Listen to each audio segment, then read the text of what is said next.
Okay, so JavaScript format, insert space before function parentheses.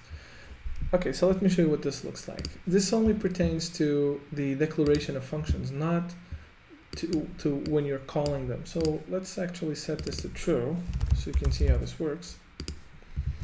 And notice that VS Code added spaces to the function declarations, but not to the it doesn't add those spaces when you're calling the functions. Now this makes for inconsistent code because when you call the function, the parentheses are flush against the name of the function, but when you're declaring the function, they're not. To me, this makes the code a little bit harder to read, even though I guess this is not a good demonstration of that because we just have two function declarations here.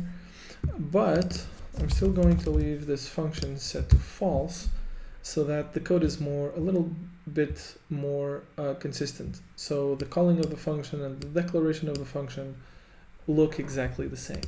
So I'm going to leave the setting as false.